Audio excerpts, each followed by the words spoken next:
নমস্কাৰ, মই এইখন পঞ্চায়তৰ মোৰ প্ৰাক্তন সভাপতি পঞ্চায়ত সভাপতি মই জাকিৰ হুছেইন চৌধুৰী। কালি এটা পৰ্টেল নিউজ মই দেখা পাইছোঁ, দুটা তিনিটা নিউজত বাজি আছে যে বেকীৰ গৰাখহনীয়া প্ৰতিৰোধ কৰাৰ কাৰণে আমাৰ ভালুকি বালাভিটা জয়ছেদী ৰাইজে তেওঁলোকৰ নিজৰ গাঁঠিৰ ধনেৰে মানে গৰাখহনীয়া প্ৰতিৰোধ কৰাৰ উদ্দেশ্যে তেওঁলোকে এটা বান্ধ দিছিলে। সেই বান্ধৰ বিপক্ষে দুজন মানুহ বাহিৰৰ পৰা আহি, এজন হ'ল হাতবৈণ্ডবৰ বাসিন্দা আৰু এজন ইয়াৰ পৰা প্ৰায় 1.5 কিলোমিটাৰ 2 কিলোমিটাৰ দূৰৰ মানুহ। তেওঁলোক মানে দুষ্ট প্ৰকৃতিৰ মানুহ। তেওঁলোকে আহি পেলাই তেওঁলোকে নিউজ কৰিলে কি যে আমাৰ সাধাৰণ জনসাধাৰণৰ ক্ষতি কৰিব ওলাইছে। তেওঁলোকৰ ইয়াত একলেচা মাটিও নাই, তেওঁলোকৰ ঘৰো নাই, এনেকৈ দেখাই দিছে এইটো মোৰ ঘৰ। তেওঁ ঘৰখন দেখাই দিব পাৰিব নেকি? তেওঁৰ ঘৰ ক'ত? ইয়াৰে জনসাধাৰণ, এওঁলোকৰ ঘৰ ইয়াত। যিসকল মানুহক দেখা পাইছে, ৰাইজক দেখা পাইছে, এওঁলোকৰ ঘৰ নদীপৰীয়া মানুহ, এওঁলোকে নদীৰ কাষত বসতি কৰে। তেওঁলোকে কিবা অসুবিধা হ'লে এওঁলোকৰে হ'ব, কিবা লাভ হ'লে এওঁলোকৰ হ'ব। তেওঁলোকৰতো লাভ লোকচান একোৱেই দেখা নাই মই। তেওঁলোকে ইমান দূৰৰ পৰা আহি যে তেওঁলোকে এই নিউজটো বজালে, তেওঁলোকৰ কি উদ্দেশ্য? কি উদ্দেশ্যত বজালে?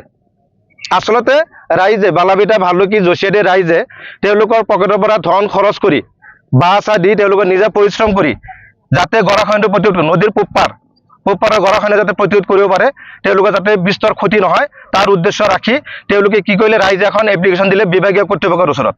তেওঁলোকে যদিও আমাক লিখিতভাৱে অৰ্ডাৰ দিয়া নাই, তেওঁলোকে কৈছে যদি ৰাইজৰ উপকাৰ হয় আপোনালোকে কৰিব পাৰে, ৰাইজৰ যদি উপকাৰ হয়। তে যোৱা বছৰ আমি এটা ট্ৰাই কৰিছিলোঁ যে আমাৰ এইফালে চাওক, ভিজুৱেলটো আপোনালোকে দেখাই দিব পাৰিব। আমি অলপ বাঁহ পুতিছিলোঁ, বাঁহ পতাৰ পিছত এই পিছৰ ছাইডটো অলপমান পানী কমিছে। পানী কমাৰ পিছত ৰাইজে অলপ যিখিনি মানুহৰ ক্ষতি হৈছে, শ বিঘা মাটি বেকী নদীৰ বুকুত আছিল। এই মাটিখিনি শুকোৱাৰ পিছত তেওঁলোকে তৰমুজ খেতি, বেলেগ বিভিন্ন ধৰণৰ খেতি কৰাৰ উপযোগী হৈ আছে। আৰু এইটো বান্ধ দিয়াৰ লগে লগে আৰু আমাৰ পিছফালেটো শুকাই গৈছে। চাওক, এওঁলোকে খেতি বাতি কৰি চলিব পাৰিব। আৰু ইয়াত নদীটো পানী এনেই শুকাই গৈছিলে। তেওঁলোকে যে কৈছে আমাৰ যন্ত্ৰচালিত নাও, আমি মাছমৰীয়াসকলে ইয়াতে অহা যোৱা কৰিব নোৱাৰোঁ, এই উদ্দেশ্য একদম মিছা উদ্দেশ্যত তেওঁলোকে কৈছে। যিহেতু নদীৰ পানীটো আমাৰ এনেই কমি গৈছে, মানে আঁঠুৰ তলত নামি গৈছে, নাও এনেই চলাচল নকৰে। আমি ভাবিছিলোঁ ৰাইজে যে আমি যদি বান্ধটো দিব পাৰোঁ, তেতিয়াহ'লে এই জানটো, যিটো জান আমাৰ পূবফালে আছে, এই জানটো লাহেকৈ বন্ধ হৈ গ'লে পানীটো ডাইভাৰ্ট হৈ নদীৰ বুকুৰ মাজেদি পাৰ হৈ যাব পানীখিনি, হয়তো আমাৰ মহৎ উপকাৰ হ'ব ৰাইজৰ। এই উদ্দেশ্যে বান্ধটো দিছিলে ৰাইজে। কিন্তু তেওঁলোকে যি 3জন মান ব্যক্তিৰ নাম লৈ পেলাই মিছা অপবাদ কৰিছে, তেওঁলোকক ধিক্কাৰ জনাইছোঁ। লগতে বিভাগীয় কৰ্তৃপক্ষক আমাৰ সমূহ ৰাইজৰ তৰফৰ পৰা বিনম্ৰতাৰে অনুৰোধ জনাইছোঁ তেওঁলোকৰ ওপৰত বিহিত ব্যৱস্থা লোৱাৰ কাৰণে। গৰাখহনীয়া ৰোধ কৰাৰ কাৰণে দিছোঁ। তেওঁলোকে এটা ৰেফাৰেঞ্চ আনিছে মহলদাৰৰ ওপৰত, কিন্তু মহলদাৰ আমাৰ লগত জড়িত নহয়। আমি সাধাৰণ জনসাধাৰণে পকেটৰ গাঁঠিৰ ধন খৰচ কৰি আমি এই বান্ধটো দিছোঁ। মহলদাৰৰ লগত আমাৰ লগত কোনো সম্পৰ্ক নাই। ছাইবৃদ্ধি কওক, সত্য চৰকাৰ কওক, আশ্ৰাফুল কওক, তেওঁলোকৰ লগত আমাৰ কোনো সম্পৰ্ক নাই। তেওঁলোকে আমাৰ লগত সহযোগিতাও কৰা নাই।